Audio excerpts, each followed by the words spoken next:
Hello friends, welcome to Ujala study point. जी friends, मैं ओमन सिंह यादव और आप देख रहे हैं उजाला स्टडी पॉइंट।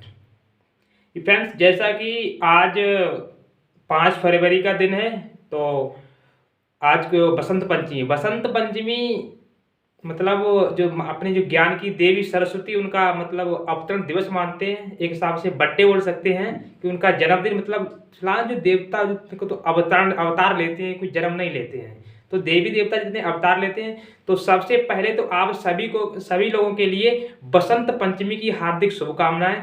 माता जी की कृपा आप पर सदैव बनी रहे, आपके कंठ पर बनी रहे, आपके दिमाग पर, आपके, ठीक है। तो माता जी की कृपा आप पर सदैव बनी रहे, ताकि आप ज्ञान यानी शिक्षा के क्षेत्र में आप अच्छी से अच्छी उन्नति कर सकें। ओके फ्रेंड्स, तो आज के लिए मेरा जो टॉपिक रहेगा वो विशेषकर रहेगा जल के ऊपर। आज हम आप लोगों को पढ़ाने वाला हूं कि जल, आफ्टर ऑल जो जल अब हम पानी पीते हैं, यही वाटर पानी, तो पानी पीते हैं, आफ्टर ऑल होता क्या है, कैसा होता है, किस किस फॉर्मेट में होता है, कहाँ होता है, तो उसके बारे में हम चर्चा करेंगे। तो आगे बढ़ने से पहले थोड़ी सी रिक्वेस्ट रहेगी आपसे, यदि आप मेरे चैनल पर नए हैं तो प्लीज़ सब्सक्राइब अभी ना करें, वीडियो को अंत तक देख लें, यदि इसके बाद आपके समझ आ जाए, यदि आपको मेरी मेहनत पसंद हो, ठीक है, आप जान ले, आपका छोटा भाई या बड़ा भाई कुछ भी मान के आप देख सकते हैं। तो वीडियो को प्लीज सब्सक्राइब और लाइक और कमेंट करके बताएं कि हाँ भाई ये अच्छी लगी है, जैसा भी आप रिस्पॉन्स दे सकते हैं। ओके फ्रेंड्स, तो बिना देरी किए आज हम चलते हैं जल की तरफ। लेकिन आपसे दोबारा से बोल दूं कि आज जो बसंत पंचमी है, आप सभी लोगों के लिए बसंत पंचमी की हार्दिक शुभकामनाएं। तो फ्रेंड्स, जैसा कि लिखा है हमारा कि H2O, तो पहले तो समझिए जल क्या होता है। जल का जो फार्मूला होता है H2O। एक बात हमेशा आप ध्यान में रखिए, जल जो है आपका यौगिक है। जल क्या है? एक यौगिक है।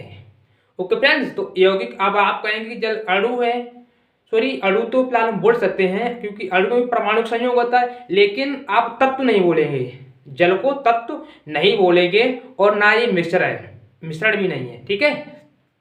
क्योंकि इसमें क्या होता है, एक निश्चित अनुपात है, हाइड्रोजन 2 अनुपात में है, ऑक्सीजन 1 अनुपात में है। तब ये क्या है, हाइड्रोजन के 2 ऑक्सीजन का 1 अणु मिला के क्या बनाते हैं, H2O यानी जल बनाते हैं। ओके फ्रेंड्स, तो अब हम जल के बारे में बात करते हैं कि जल क्या होता है। तो फ्रेंड्स, ऐसा होता है कि जल के बारे में कुछ साइंटिस्ट लोगों ने अपनी अपनी राय दी है। तो सबसे पहले हमने जो 2 साइंटिस्ट लोगों के नाम लिखे हैं और उनकी राय लिख दी है। ओके फ्रेंड्स, और इसके बाद जल के हमने नाम भी लिखे हुए हैं। अब आप कहेंगे नाम, अब जल के नाम आप कहोगे नीर और पानी, वाटर, मतलब क्या मतलब पर्यायवाची हिंदी वाले बोलना शुरू कर देंगे। लेकिन फ्रेंड्स, ऐसा नहीं होगा। जो जल के जो नाम होंगे, आप केमिकल नाम, मतलब एक रासायनिक नाम क्या क्या हो सकते हैं, वो हम लोग लिखे हैं, वो आपको याद करने हैं। क्योंकि हम क्या पढ़ रहे हैं, यहाँ पे रसायन पढ़ रहे हैं। तो रसायन हमने पहले से पढ़ा था, रसायन इतनी दैनिक जीवन से मिलती जुलती होगी, तो हमने सोचा क्यों ना जल तो हम डेली यूज करते हैं, कपड़े धोते हैं, नहाते हैं, खाना बनाते हैं, जल का तो इतने सारे यूज है कि जल के बिना जीवन ही संभव नहीं है। क्योंकि सरकार ने भी नियम चलाया है कि जल है तो जीवन है, जल ही जीवन है। ओके फ्रेंड्स, तो इसमें देखता हूँ कि H2O ब्रांस्टेड लॉ ने क्या बताया था। एक साइंटिस्ट है ब्रांस्टेड, तो ब्रांस्टेड जी ने बताया था कि जो जल है ये एक उभयधर्मीय यौगिक है। कैसा है? एक उभयधर्मी यौगिक। हम हट जाएंगे तब आपको पीछे दिखाई दे जाएगा। जल है एक उभयधर्मी यौगिक है। उभयधर्मी मतलब इसमें ये कैसा करता, मतलब अम्लीय और क्षारीय दोनों तरह की प्रवृत्ति रखता है। इन्होंने दिखाया मतलब H2O plus H3O plus OH। अब मैंने जब आपको अम्ल क्षार लवण पढ़ाया था, तो मैंने बोला था OH के बारे में बोला था। तो OH आयन होते हैं, तो यहाँ पे समझ लीजिए आप क्षार है। क्या है? क्षार है। और H प्लस आयन होते हैं, वहां पे क्या होता है, अम्ल। तो ये होगा क्षार और ये हो गया अम्ल। तो फ्रेंड्स, इन्होंने बोला था कि जल एक उभयधर्मी यौगिक है, यानी इनके अनुसार इन्होंने बताया कि जल क्या है, एक उभयधर्मी है। तो उभयधर्मी सिद्ध हो गया। इसके बाद एक साइंटिस्ट आते हैं आर्हेनियस जी ने बताया था कि जल एक उदासीन यौगिक है। उदासीन यौगिक बोलूं तो मतलब जिसका pH मान कितना हो, 7 हो।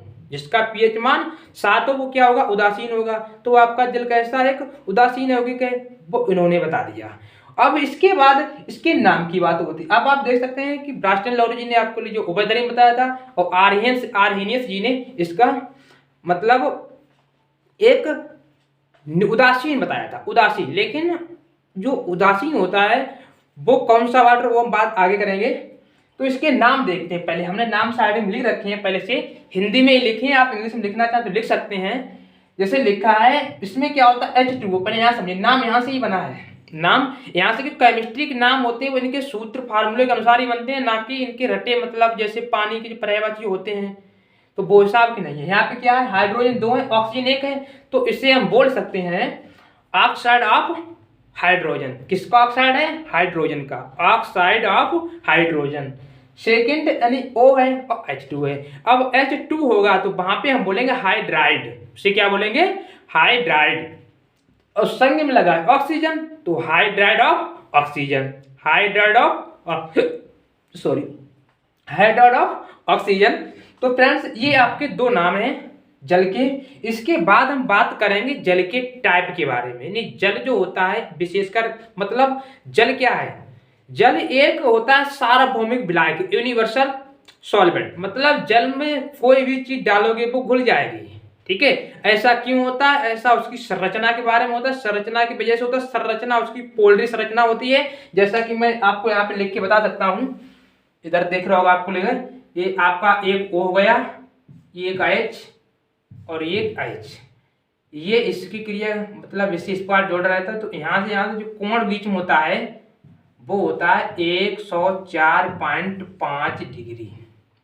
तो ये संरचना होती है किसकी? जल की। इसको बोलते हैं ध्रुवीय गति, मतलब ध्रुवीय प्रकृति, ध्रुवीय संरचना बोलते हैं, ठीक है। तो ध्रुवीय संरचना की वजह से ही क्या होता है, संरचना यहाँ पे लिख नहीं रहा है, मतलब नहीं दिख रहा है आपसे, तो ध्रुवीय प्रकृति संरचना होती है। तो ध्रुवीय की वजह से क्या होता है? यूनिवर्सल सॉल्वेंट होता है। यूनिवर्सल सॉल्वेंट बोलूं तो मतलब आप समझ सकते हैं कि सरल विलायक होता है। ओके फ्रेंड्स, अब हम बात करते हैं कि जल के टाइप क्या क्या होते हैं।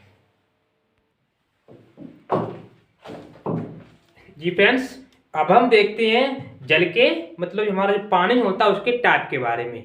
तो फ्रेंड्स तो हमने यहाँ पे लिख रखे हैं दो टाइप फ्रेंड। आप एक होता है मृदु जल, एक होता है कठोर जल। अब मृदु जल क्या होता है और कठोर जल क्या होता है आपने पढ़ा होगा अपनी क्लास में। जैसे कि साबुन के साथ जो आसानी से झाग देते हैं, जो साबुन के साथ आसानी से, जो साबुन आप समझ सकते हैं, जो साबुन के साथ झाग देते हैं वो मृदु जल, जो साबुन के साथ झाग नहीं देते हैं वो कठोर जल। अब इसके पीछे एक रीजन होगा कि जो भाई झाग दे रहा है और एक झाग नहीं दे रहा है, तो वो झाग क्यों नहीं दे रहा है, वो झाग क्यों नहीं दे रहा है, इसके पीछे रीजन होगा।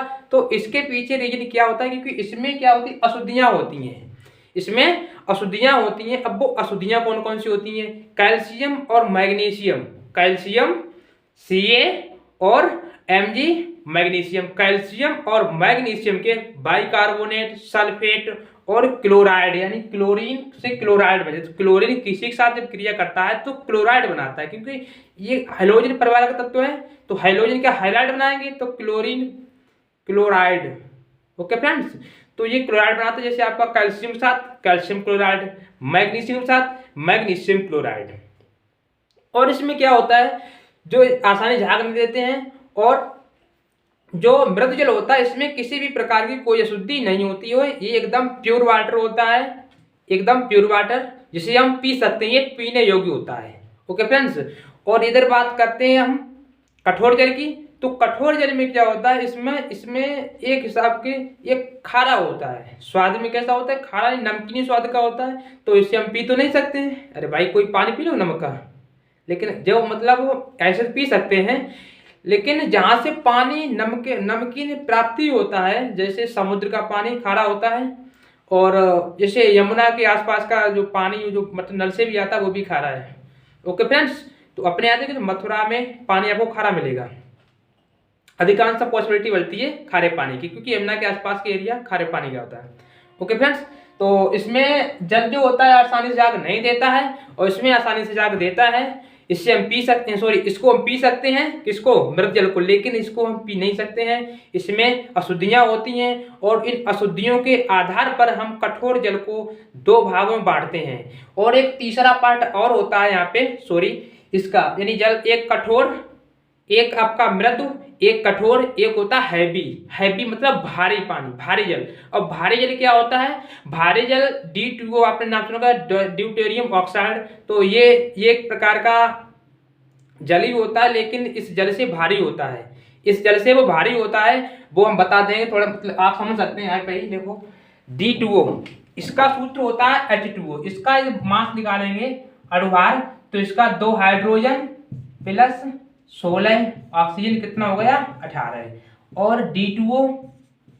अब आप ये नहीं कहेंगे भाई H2O, अब हाइड्रोजन का परमाणु क्रमांक कितना होता है, एक परमाणु भार एक, तो 2 है 2 हो गए, और ऑक्सीजन का परमाणु भार होता है 16, तो कितना हो जाएगा 16 2 18। लेकिन D2O में क्या होता है, इसमें जो हाइड्रोजन होता है ये सेकंड वाला, इसके समस्थानिक होते हैं 1H1 1H2, तो 1H2 वाला, तो 2 परमाणु भार होता है D का 2, तो 2 दूनी 4 प्लस 16, 16 4 20।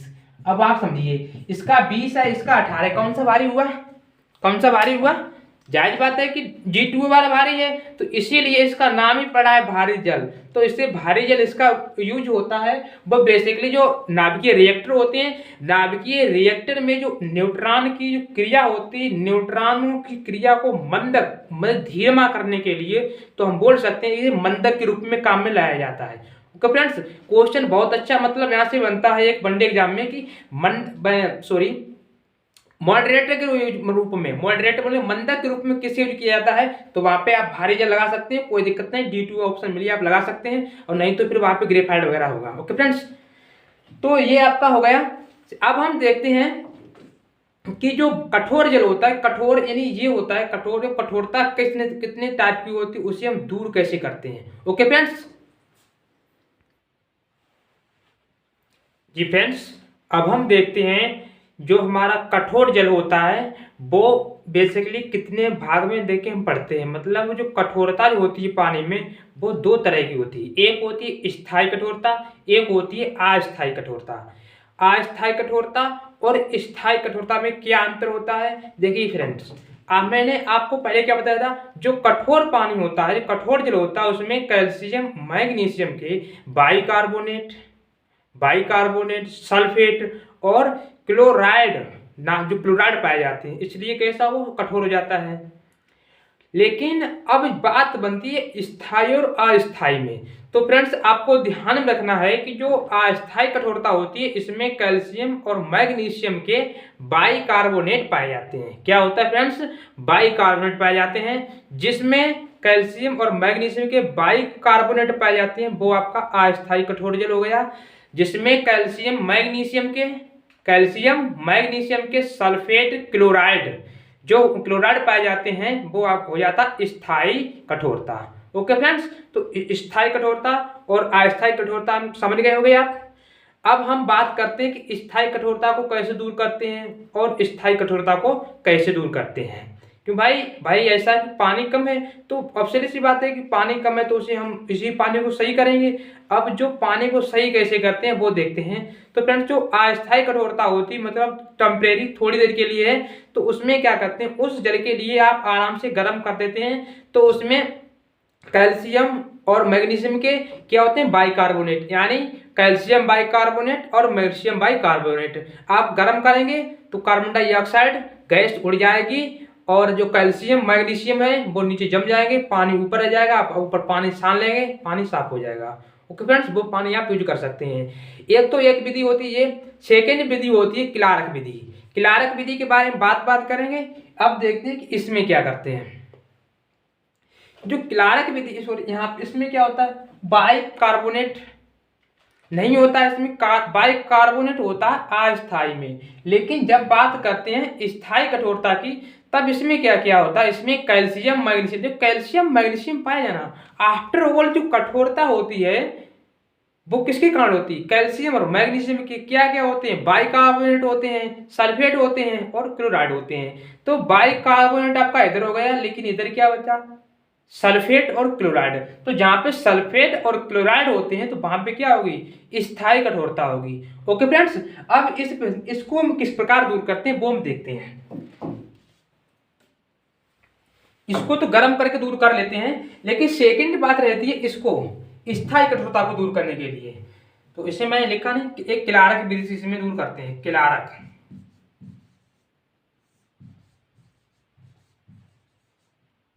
दिख रहा होगा जो किलारक विधि है।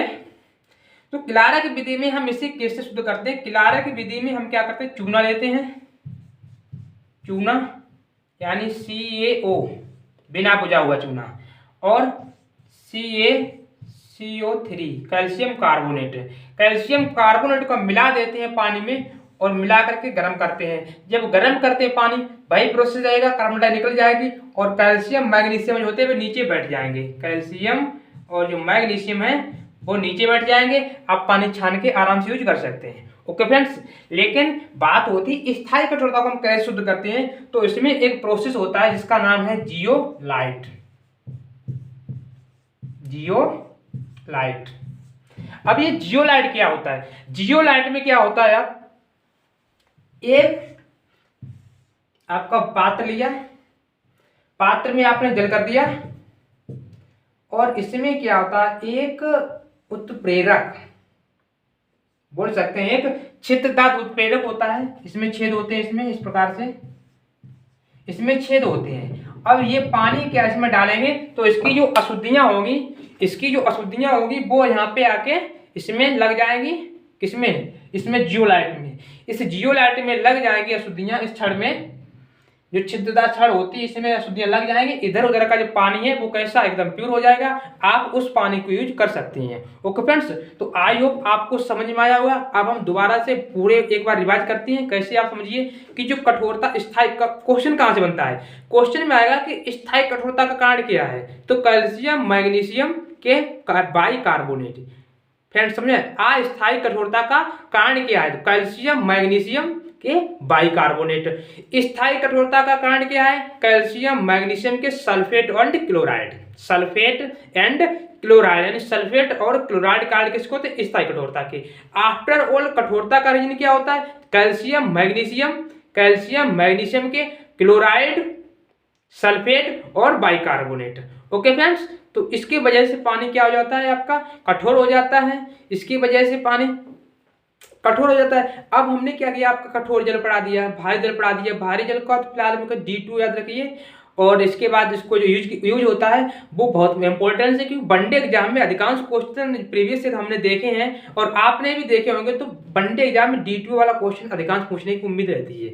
ओके फ्रेंड्स, तो आज की क्लास बस इतने रखेंगे और चलते हैं, फिर मिलते हैं नेक्स्ट वीडियो में। तब तक के लिए कि आज बसंत पंचमी है, तो आप सभी के लिए एक बार दोबारा से बसंत पंचमी की हार्दिक शुभकामनाएं, बहुत बहुत सारी शुभकामनाएं आप लोगों के लिए। और माता रानी की कृपा आप पर बनी रहे, आप उन्नति करें। और इसी के साथ मिलते हैं नेक्स्ट वीडियो में। तब तक के लिए जय हिंद। और फ्रेंड्स, थोड़ा मतलब रिक्वेस्ट रहेगी कि आप थोड़ी सी कमेंट करके बताते रहें कैसा लग रहा है। ओके फ्रेंड्स, चलते हैं।